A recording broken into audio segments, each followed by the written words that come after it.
Before we get into today's stories, I want to take a moment to thank today's sponsor, ZocDoc. A lot of the stories I cover start with something small, like a feeling you brush off, or a detail you tell yourself isn't important. And honestly, that's not too different from how a lot of us treat our own health, like a weird pain or just the mental stress of knowing you probably should see a doctor, but putting it off anyway. I caught myself doing the same thing, telling myself I'd deal with it tomorrow. That's when I used ZocDoc, and it actually made the whole process painless. ZocDoc is a free website that lets you search for in-network doctors, compare them by specialty, see real appointment availability, and book instantly. In many cases, you can get in within just a couple of days. You can read verified patient reviews, check out doctor profiles, and choose someone you're genuinely comfortable with no awkward phone calls. What I loved was being able to find a doctor who had next-day availability and reviews that specifically mentioned listening and taking patients seriously. That matters because walking into an appointment already feels stressful enough. So if you've been avoiding a doctor's visit or just want an easier way to find someone you actually trust, head over to ZocDoc.com/Mr. Nightmare and see what's available in your area. It only takes a few clicks.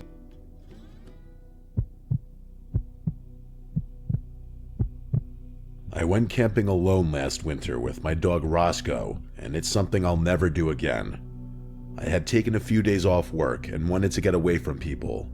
I loaded my truck with my gear and drove up a long, narrow trail that cut deep into a state forest.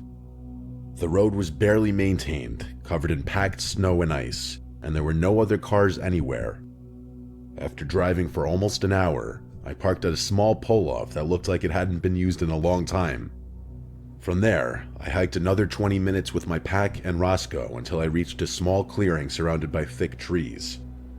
The snow was deep and untouched. There were no footprints or signs of anyone else being around recently.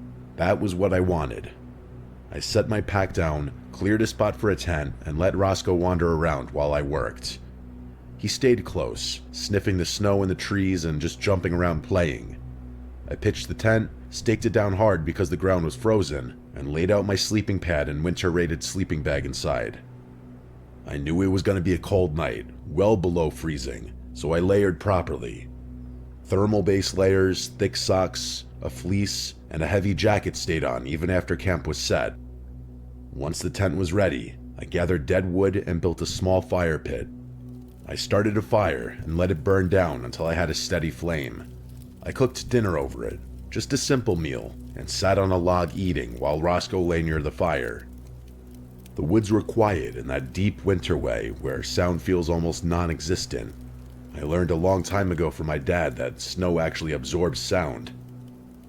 After I ate, Roscoe suddenly stood up and started barking toward the trees. It didn't concern me at first. Deer were everywhere out there, and he had barked at them before. I told him to relax, and he did after a minute, sitting back down. I checked the time and decided I'd stay up a bit longer by the fire before turning in. I always carried a handgun when camping in remote places, and it was holstered at my side like it always was. I felt fine at that point. About 20 minutes later, Roscoe started barking again, louder this time. Then I heard it too, footsteps moving through the snow somewhere out in the woods.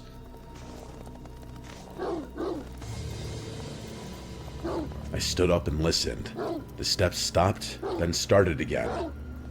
Roscoe went from barking to growling, then suddenly went silent. He stood staring straight ahead toward the trees. That was when I felt uneasy. I followed his gaze and saw a shape at the edge of the tree line.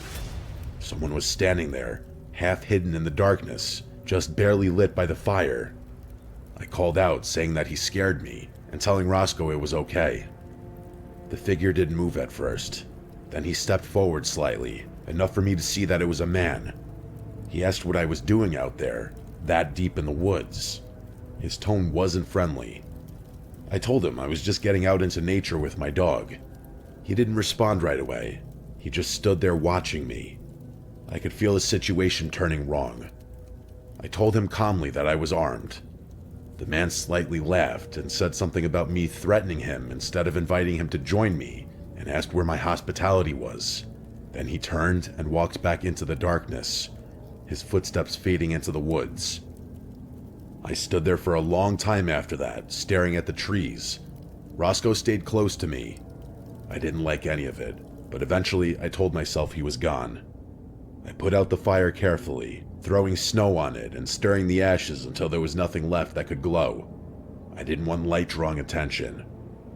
I crawled into my tent and sealed it up. Inside, I did everything I could to stay warm. I laid my sleeping pad down to keep the cold ground from draining heat from my body. I stayed fully dressed, pulled on a knit hat, and cinched my sleeping bag tight around my shoulders. I kept a hand warmer near my core and another near my feet. Roscoe curled up next to me, his body heat helping more than anything. I lay there listening to the woods, or rather, the extreme silence. After a while, Roscoe started growling again. Then I heard what he was growling at. Footsteps in the snow. They stopped and Roscoe quieted, but his ears were still perked up. Then the footsteps started again, closer this time, and slower than before. They came right up to the tent and stopped. Roscoe began howling loudly.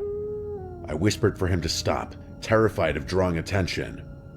When he did stop, he went back to growling. Whoever it was just stood outside the tent. I could hear subtle movement, like the shift of weight in the snow. I had my gun in my hand now, but I didn't want to make threats. I didn't want to be forced to follow through with the threats. I have never actually shot anyone, and I don't think I have it in me to kill someone even in self-defense. Finally, I couldn't take it anymore. I cocked the gun and said clearly that I had a gun and that whoever was there needed to leave now. But realistically, who else could it have been besides that creepy guy from before? There was silence for a few seconds. Then I heard footsteps again, moving away from the tent. Slowly at first, then faster before disappearing into the woods. I didn't unzip the tent to look out. I stayed frozen for hours. Roscoe stayed alert the entire time, which was the only reason I even felt remotely comfortable eventually nodding off. I certainly wouldn't have if I were alone. I barely slept, drifting off only in short bursts. When the sky finally began to lighten, I packed up as fast as I could at the crack of dawn. We hiked back to my truck and drove away. I never went back to that part of the woods again, and I never will. Creeps like that guy really make life scary sometimes, and remind you that you can never really let your guard down.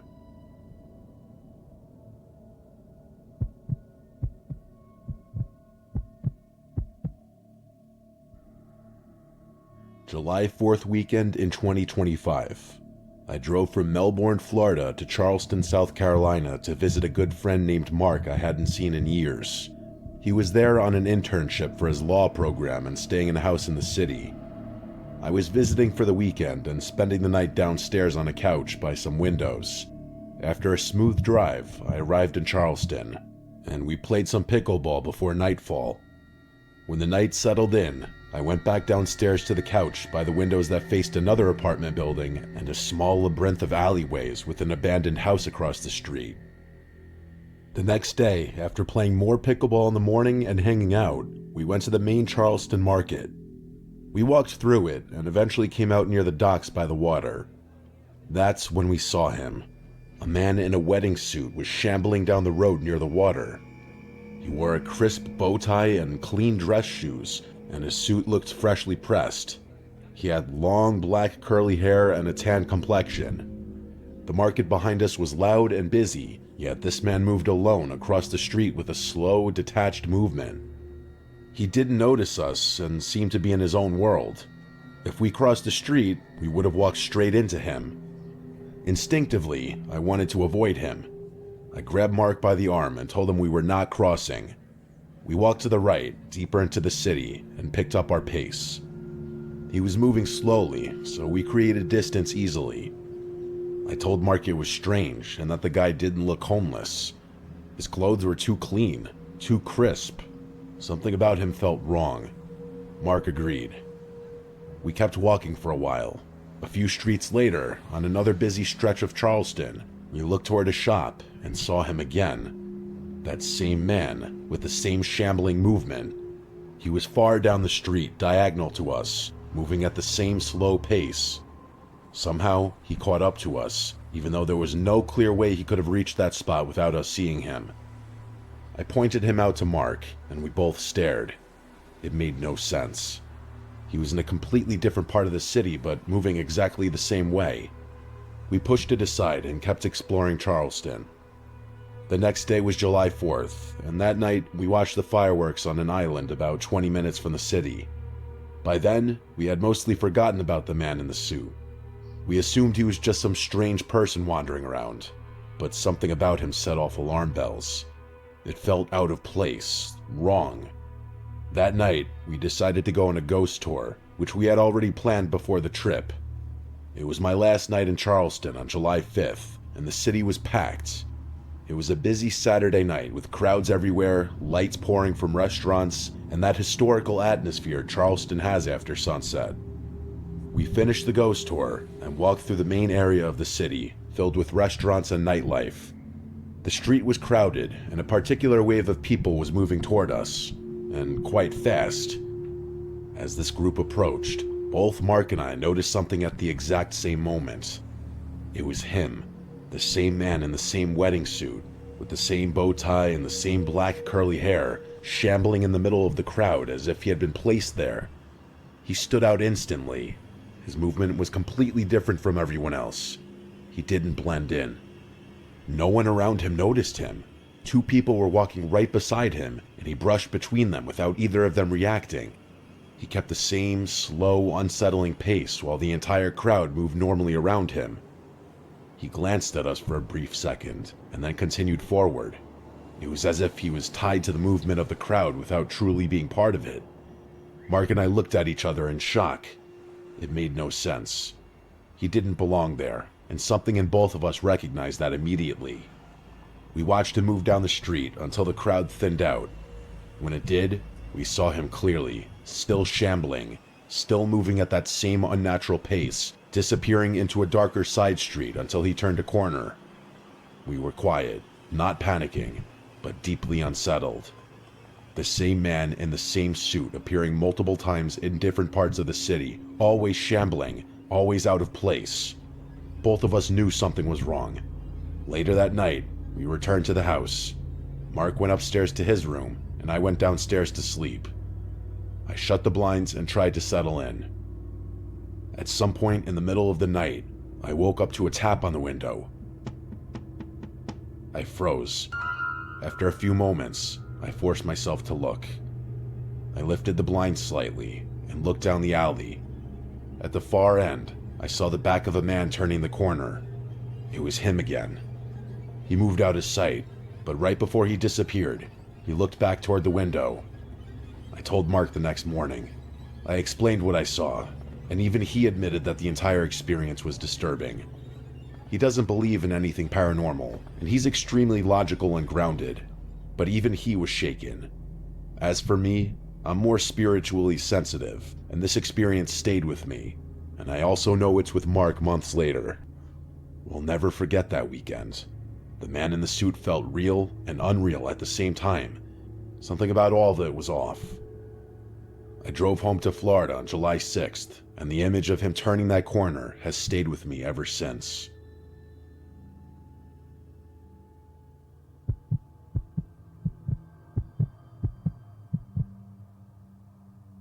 I never thought I would be the kind of person who double-checks door locks or memorizes the sounds of my own floorboards, but that changed after 1 week last winter. I live alone in a small house I bought a few years ago, and my routine has been boring and predictable. I work from home, order groceries, go to the gym late at night, and I don't talk to my neighbors much at all. That routine is why it took me longer than it should have to realize something was wrong. It started with a noise I heard around 2:30 in the morning on a Tuesday. I was half asleep on the couch with the TV still on low when I heard what sounded like a soft thump near the back of the house.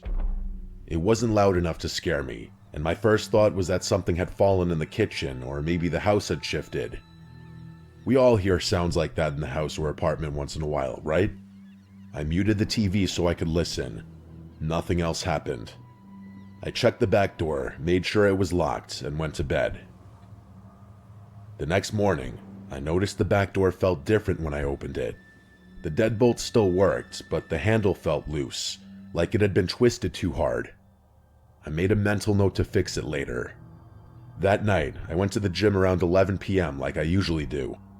Side note, I like an empty gym, and I got back around midnight to 12:30. As I pulled into my driveway, I noticed my porch light was off, yet I always leave it on. I stood there in my car for a few seconds trying to remember if I had turned it off earlier, then I convinced myself I probably did. Inside, everything looked normal. I walked through every room just doing an innocent little analysis before going to bed, something I had never done before. On Thursday morning, I woke up to my alarm and noticed my phone was at 12% battery.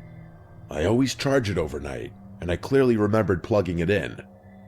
The cable was still connected to my phone, but the charger was no longer connected to the outlet. Weird. I told myself I must have knocked it loose in my sleep, but that explanation didn't really make sense because my phone was still on the nightstand, not in bed with me. At that moment, my only explanation was I picked up my phone in the middle of the night, accidentally yanked it off the outlet without realizing, and set it back down. I started paying closer attention after that. That night, I stayed up later than usual, sitting in the dark with the TV off, just listening. Around 3 in the morning, I heard slow thumps coming from the back of the house. Footsteps? I asked myself. Nah, it can't be. I held my breath, but the thumps seemingly stopped. After a while, I convinced myself the thumps came from outside. I'm in the suburbs, there's of course other people around, even at night. The next day, I found muddy shoe prints on the floor near the back door. The thing is, though, the footprints weren't clear. Like I couldn't distinctly make out patterns of the bottoms of the shoes, which made it look like someone tried to wipe them off before walking around. My stomach literally skipped a beat. I stood there staring at them, trying to understand how they got there. I hadn't had anyone over. I hadn't gone outside in muddy shoes. I checked the back door again, and this time I noticed faint scratch marks around the lock, like someone had used something thin to pry at it. I called the locksmith and told him I thought my lock was failing. I didn't say anything about the footprints. He replaced the lock that afternoon and told me everything should be fine. That night, I pushed a chair under the back door handle and slept with my bedroom door locked, something I never did before then. I woke up just before 4 in the morning to the sound of something tapping lightly on my bedroom door. It wasn't a knock. It sounded like someone testing the door with their fingertips. I stayed completely still, staring at the door, my eyes burning because I refused to blink. The tapping stopped after a minute, and then I heard soft footsteps moving away. I didn't sleep after that. In the morning, the chair was still under the back door, but the back door itself was unlocked. The new lock wasn't damaged, it had just been turned, and that's when reality truly set in. I wasn't just imagining these things like I thought I was because I was tired. Someone had been inside my house while I was asleep and knew how to unlock the door from the inside. I called the police and tried to explain without sounding insane. They checked the house, looked around the yard, and told me there was no sign of forced entry. But yeah, that was kind of obvious given that I changed the lock. They suggested I might have unlocked the door myself without remembering. I knew that wasn't true, but there was nothing they could do either way. That night, I stayed awake with all the lights on and a kitchen knife on the table in front of me. Around 2 in the morning, I heard something from down in the basement. The basement door, which was just outside of the kitchen, was cracked open. I felt an overwhelming sense of dread wash over me. I stared down the hallway to the cracked open basement door.